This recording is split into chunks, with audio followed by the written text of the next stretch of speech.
선한 사람 TV를 애청하고 계시는 성도 여러분, 안녕하십니까? 그동안에 성경에서 나타난 의로움에 대해서 세 가지 측면에서 해설을 했습니다.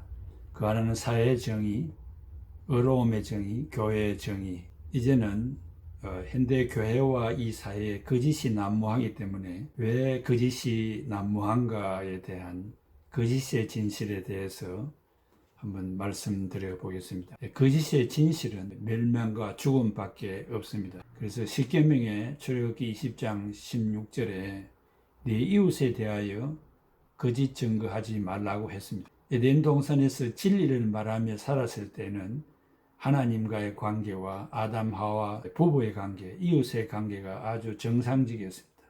타락함으로 말미암아 진리를 말할 능력을 완전히 잃어버렸습니다. 그래서 사탄의 종이 되어 하나님과 부부 간의 이웃 관계가 거짓으로 물들어 버렸습니다.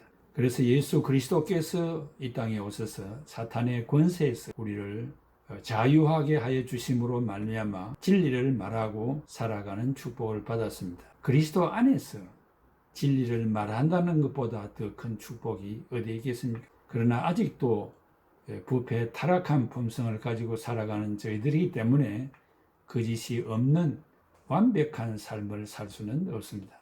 그래서 네 이웃에게 거짓 증거하지 말라고 오늘 우리에게 부탁하고 있습니다. 세 가지 측면에서 설명할 수 있겠습니다. 거짓말을 할 때마다 진리를 말하라고 재촉합니다. 혹은 우리는 사실을 사실대로 말하면 거짓 증거하지 말라는 제9명을 완벽하게 지키는 것으로 오해하고 있습니다.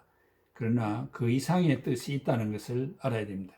거짓말하여 남을 속이는 것을 피해야 하고 진리를 사랑하고 정직하게 말하라는 의미입니다. 그럼 이것으로 만족할 수 있겠습니까? 진리가 무엇인데 남을 사랑하고 또 속이지 말라고 했습니까? 에베소 4장 15절에 사랑 안에서 참된 것을 말하라고 합니다.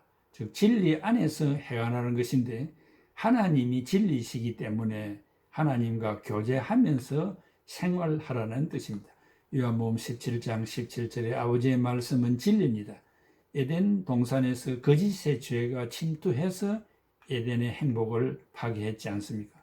거짓이 지배하면 결국 무너지고 멸망하게 된다는 사실입니다. 그래서 자기 백성에게 거짓말하지 말라고 당부하고 있습니다. 교회의 치리나 사회적 법정에 서게 될 때 이웃의 참된 유익을 추구하는 것이 가장 중요합니다.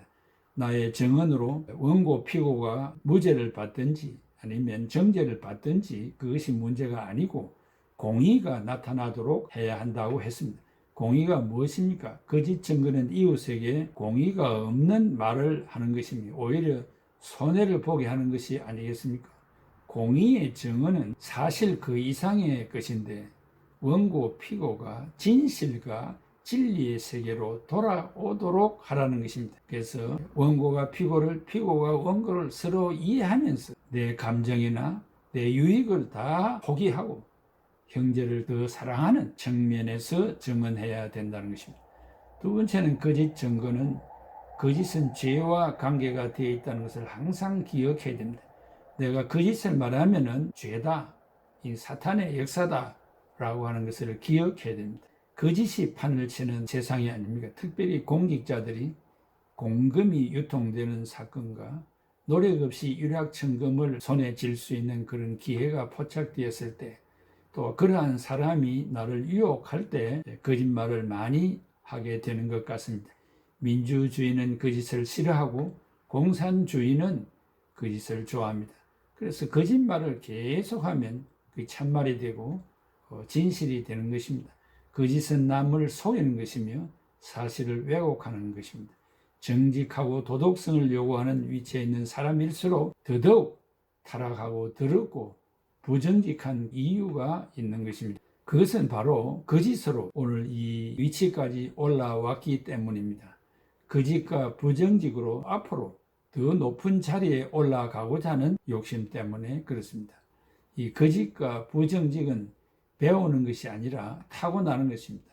예레미야 17장 9절에 모든 것보다 거짓되고 심히 사악한 것은 마음이라 누가 능히 그것을 알 수 있으리요 라고 말을 했습니다.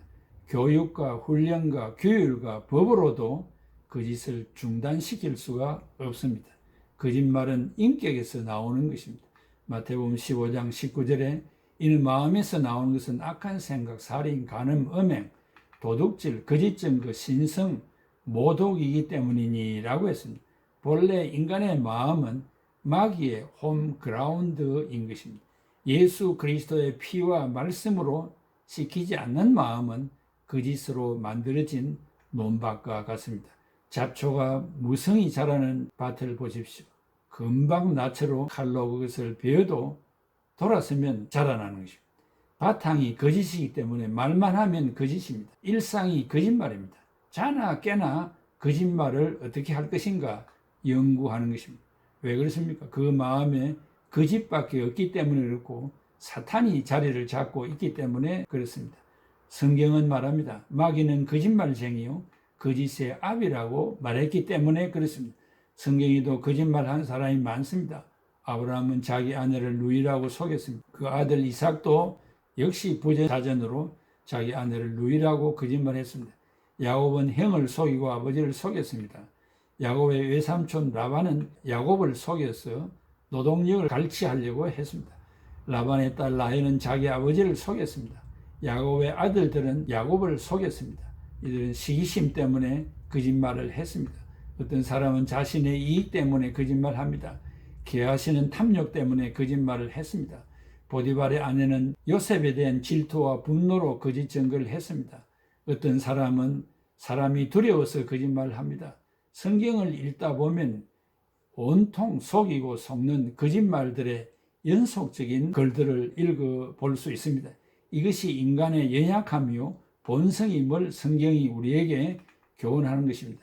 하나님과 함께 살지 않는 사람은 거짓의 아비 마귀와 함께 살기 때문에 거짓이 자연스럽게 나올 수밖에 없습니다. 마음에 하나님이 없는 사람은 마귀와 결합되어 있으며 지배를 받고 있습니다. 거짓말을 해서 거짓말쟁이가 된 사람은 아무도 없습니다. 거짓말쟁이로 태어났기 때문에 거짓말을 하고 거짓으로 행하는 것입니다. 정직은 하나님의 품성입니다. 하나님과 하나 되지 못한 사람은 이미 마귀와 하나 되어 있다는 점이 문제입니다. 마귀는 거짓말쟁이요 거짓의 아비입니다. 거짓의 아버지란 모든 것의 원조요 머리라는 뜻입니다. 그래서 요한복음 8장 44절에 너희는 너희 아비 마귀에게서 났으니 너희 아비의 욕망들을 너희도 행하고자 하나니라. 처음부터 살인자요 진리가 그 속에 없으므로 진리 안에 거하지 못하고 거짓말을 할 때 자기 자신의 것으로 말하느니 이는 그가 거짓말쟁이요 거짓의 아비이기 때문이라고 했습니다. 영적으로 볼 때 이 세상에는 두 분류의 아버지가 있습니다. 하나는 하나님 아버지와 마귀 아버지가 있습니다. 또 두 자녀가 있습니다. 하나님의 자녀와 사탄의 자녀가 있습니다. 자기 자식이 거짓말을 하지 않는다는 것은 얼마나 다행스러운 일입니까? 자랑입니다. 우리 아이는 공부를 잘해, 재주가 많아, 말을 잘해, 예능을 잘해, 운동을 잘해. 이것도 자랑거리지만 이것보다 더 위대하고 자랑할 만한 일은 우리 아이는 거짓말을 할 줄 몰라. 이것보다 더 자랑스럽고 훌륭한 아이가 어디에 있겠습니까? 거듭나서 하나님의 자녀가 되기 전에는 누구든지 다 거짓말의 아비인 마귀의 자녀입니다. 그는 거짓말쟁이로 태어나서 거짓의 자녀입니다. 이것은 아무리 고치려 해도 고치지 않습니다. 일반적으로 사람들은 도둑놈이 도둑질을 해야 도둑놈이라고 정의를 내립니다. 도둑질을 하지 않고 가만히 있으면 도둑놈이 아닌 줄로 압니다. 살인자가 살인을 하지 아니하면 살인자가 아닌 줄로 압니다. 앵두나무에서 앵두 열매가 열리지 않는다고 해서 앵두나무가 아닌 줄로 아는 것과 같습니다. 지금 살인을 하지 않고 도둑질을 하지 않고 우상숭배를 하지 아니해도 그는 이미 타고난 태생이 살인자요 도둑놈이요 우상숭배자입니다. 거짓의 아비로부터 태어난 자는 누구나 예 없이 다 거짓말쟁이입니다.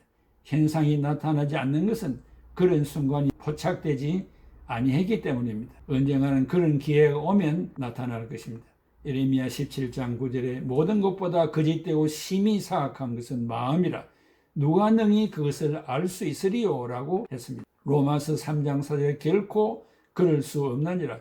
참으로 하나님은 진실하시되 사람은 다 거짓말쟁이라 라고 했습니다. 요한일서 3장 18절에 형제들아 우리가 말과 혀로만 사랑하지 말고 오직 행함과 진실함으로 하자라고 했습니다. 진실이 동반된 행함은 얼마나 어려운 일인지 알 수 없습니다. 거짓이나 위선 그리고 남의 시선 때문이 아니라 실제로 진심에서 우러나오는 사랑이 동기가 된 사랑을 실천하여야 합니다. 이 세상은 속임수, 가식, 가면, 외식이 많은데 어떤 어려움이 닥쳐와도 진실을 말할 수 있는 자여야 합니다. 사도행전 5장의 초대교회 아나니아 삽비라는 사도들에게 거짓말했는데 성경은 말하기를 사람에게 말한 거짓말한 것이 아니요 하나님께 한 것이라고 했습니다. 현대교회의 가장 큰 병폐가 진실성이 없는 거짓투성의 변명과 야합과 속임수라고 말할 수 있습니다. 이번 기회에 자신을 살펴보고 거짓을 버리고 진실을 말하겠노라고 다짐하면 좋겠습니다. 거짓 증거하지 말라는 것은 지킬 수 있는 계명입니다. 구한국말에 미국에 유학 온 청년이 있었습니다. 그는 정치학을 공부해서 족을 한번 바로잡아보자는 꿈을 가지고 도미하였습니다. 하루는 샌프란시스코 거리에 나갔는데 상투를 튼 두 한국 남자가 상투를 붙잡고 길 한복판에서 싸우는 것을 보고 정치학 공부하는 것을 포기하고 한국 동포들의 생활 개선과 정신운동을 하는데 자기를 바치기로 결심하고 가가호 다니면서 이민 생활의 편리를 도모해 주었습니다. 미국에서 살고 있는 한국 국민들에게 정직한 생활을 하도록 교육하고 훈련시키는 일에 전력을 다했습니다. 나아가 우리를 압박하고 있는 일본의 식민지 정책의 불의를 그저 볼 수 없어서 독립운동도 맹렬히 하였습니다. 독립운동의 동지가 시베리아에서 병들어 누워있다는 말을 듣자 사랑하는 아내가 힘든 세탁업을 하여 번 돈 1,000불을 보내기로 했습니다. 상해에서 임시정부가 세워지고 독립운동을 본격적으로 하게 되자 이 청년을 불러들이게 되었습니다. 그때 호텔에서 일하고 있었는데 상해로 떠나기 위해서 주인에게 마지막 인사를 하니 정직하고 성실한 청년을 보내게 되어 안타까워하면서 소원이 무엇인가를 들어주겠다고 했습니다. 그때 이 청년은 내가 떠난 이후에 이 자리에 한국인을 고용해 달라고 해서 지금까지 그 호텔은 한국인을 고용한다고 합니다. 그는 상해 임시정부에서 온갖 고생을 다하며 일하던 중에 친구의 집에 용무차 갔는데 그 집 아이의 생일이 언제인 것을 알게 되어서 그 아이와 약속을 합니다. 생일날이 오면은 좋은 선물을 사가지고 오겠다고 했습니다. 그때 마침 윤봉길 의사가 상해 홍구 공원에서 수류탄을 던져서 일본 정부 요인과 군부 요인 몇 사람의 중상을 입힌 일이 일어났습니다. 그래서 일본 경찰이 한국인 검거에 나섰는데 아이와의 약속을 지키기 위하여 가다가 일경에 잡혀서 서울로 압송되어 종로 경찰서에 갇혔는데 검사가 와서 신문을 합니다. 너는 아직도 조선 독립을 원하는가? 그렇다. 나는 대한 독립을 원한다. 나는 밥을 먹어도 대한의 독립을 위하여 잠을 자도 대한의 독립을 위하여 산다라고 대답을 했습니다. 그 후 대전 감호로 이송되어 병보석으로 나와서 경성제국대학 병원에서 고생하시다가 돌아가셨으니 그분이 우리가 존경하는 도산 안창호 선생님입니다. 도산 안창호 선생의 표현은 정직입니다. 그는 평양 대성학교 교장으로 근무했을 때 학생들에게 가르치기를 너희는 거짓말을 하지 말라.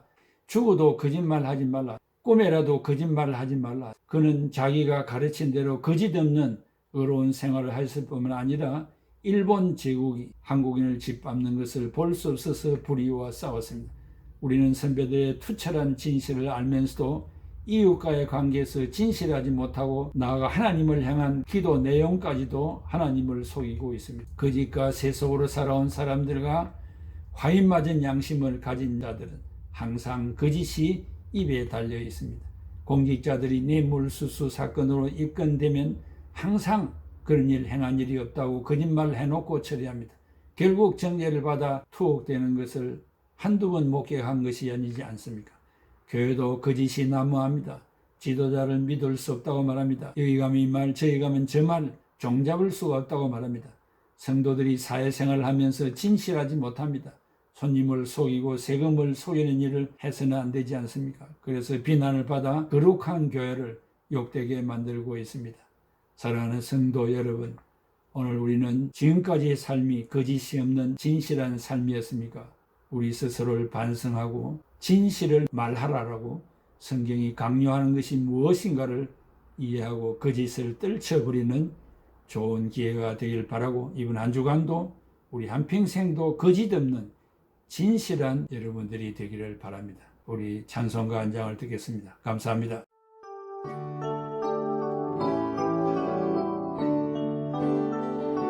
주여 진실하게 하소서. 오늘 하루 순간을 주가 주신 힘으로 승리하기 원하네.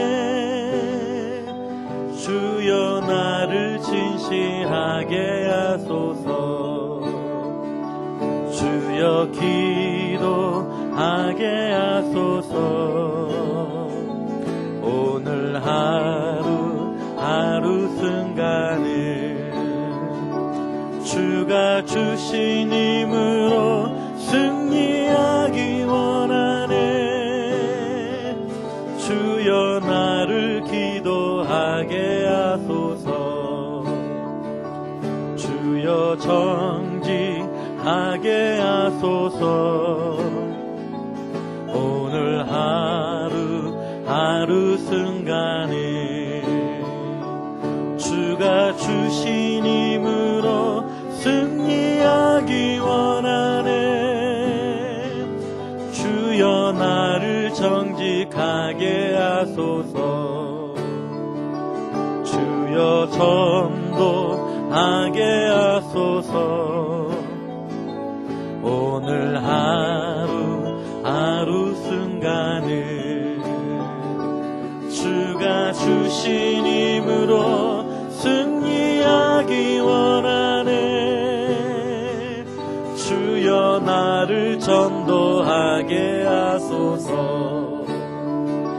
주여 사랑하게 하소서.